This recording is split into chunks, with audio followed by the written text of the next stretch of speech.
A new book poses the question, what if fungi win?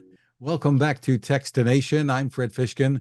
Joining us is the author, Dr. Arturo Casadevall, an epidemiologist, professor at Johns Hopkins School of Medicine, and inventor. Right off the bat, you're telling us that humans and fungi share nearly 50% of the same DNA. I feel a little cannibalistic. I love mushrooms.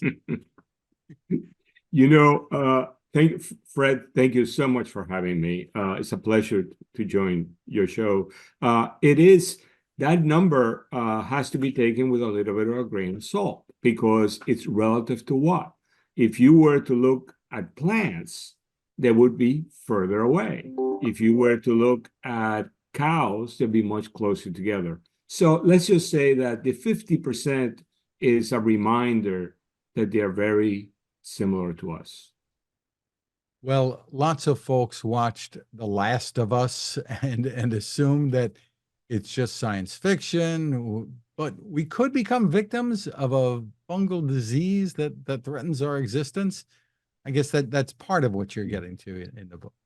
So I think the answer is yes, because we are seeing that the bats are threatened, the frogs are threatened.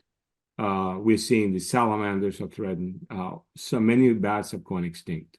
But when The Last of Us came out, I had my 15 minutes of fame because since I'd written about this, a lot of people wanted to talk to me, in particular reporters. And the question everybody asked me was, is this possible?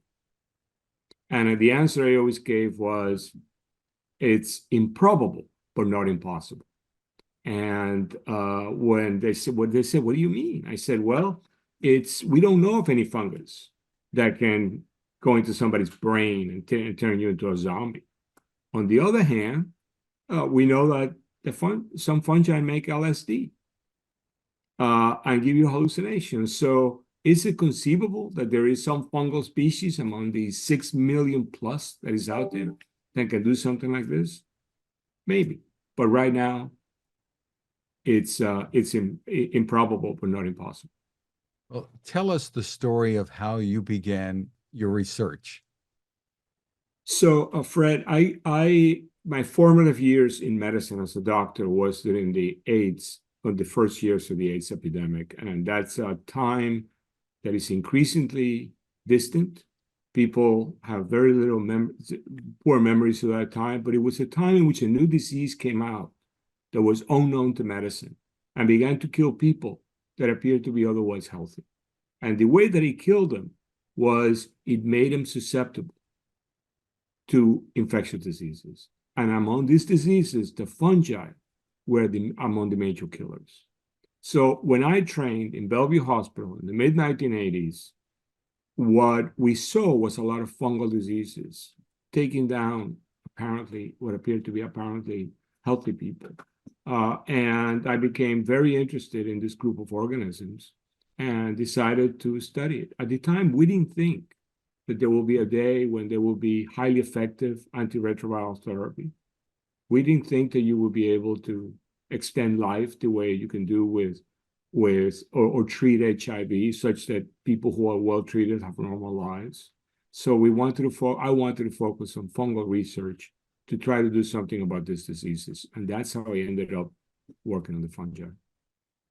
And there are some good things that fungi provide us, helping to keep us healthy. Tell us a bit about that. So part of my motivation in writing this book was to introduce the general public and as well as specialists and to this wonderful world of the fungal kingdom. We've been talking about bad fungi like maybe the Last of Us, so can cause disease. But the fungi are essential for life on Earth. Without them, animal matter would just accumulate. They recycle all the nutrients. They are great foodstuffs. Eating mushrooms is very healthy. It actually stimulates your immune system, provides you with fiber. And without the fungi, there'd be no wine. I mean, what a world without wine. Really, really interesting. And one of the fun things is that the pronunciation of the word itself, fungi, you were telling me that you can say it any way you want, and you're not wrong.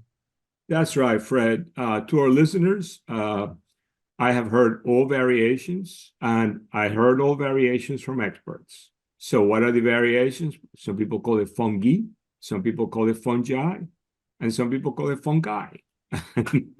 And what I would say is, if we are gentle, it's easy. I think if you say it either in any of those three ways, we know what you mean. And before we go, leave us with the story about the humongous fungus in Oregon. This is truly an amazing, So amazing. the largest organism on Earth is not a whale, is not a sequoia tree, but it's a fungus. And you can't see it because it's under the ground. And it spreads out over 4 square miles. How do people know that it's the same organism? Well, what they do is they sample it in one place and they do genetics and they say, okay, this is what it is. And then they walk to another place and they sample it again and they see that it's the same individual. So it just gives you a sense of the monumental nature of this kingdom, that this organism is there under the ground, connected with all the life in the area. In some ways causing disease in trees, in other ways nourishing the soils. And yet we know so little about it. Has the hobby, I don't know if you'd call it a hobby, of foraging for mushrooms, has that grown? Absolutely. It's a wonderful hobby in the sense that individuals who do this become absolute experts on the mushrooms, and they keep a lot of the knowledge in mycology alive. Mycology is the field of science that studies mushrooms. I think that it's the only thing I would say is that you got to do it with an expert and be very careful because there are poisonous mushrooms out there and they can make you very sick and kill you. So I myself, I'm not an expert. I don't eat anything I can't buy at the supermarket. And the people who do forage who aren't experts, they're not with us anymore. So Well, I would like to encourage people to be interested in the mushrooms, but do it with somebody who knows. There are local groups. I'm sure that if you search for groups in your area, there are people. These are social communities. They go out there, they go into the forest, they look at these things, and they're just amazing. And again, what are you hoping the reader comes away with from your book? I want the reader to come away with an appreciation of this incredible kingdom, the fungal kingdom, all the things that it does, all the things that it does for us, as well as the fact that it does pose major threats. Like everything I want him to come away with a sense of nuance, that we need to know more about this invisible kingdom. We don't see it. The only time you see the mushrooms, right, is when it rains and it's wet and you may see some pop up overnight, or when you go to the supermarket. And yet it's everywhere. It's all over the biosphere, and it's making life as we know it possible. And it's not animal, not plant, something else altogether. It's fungi, fungi, or fungi. The book again, What If Fungi Win? Dr. Arturo Casadevall, thank you for spending time with us. Thank you for having me, Fred.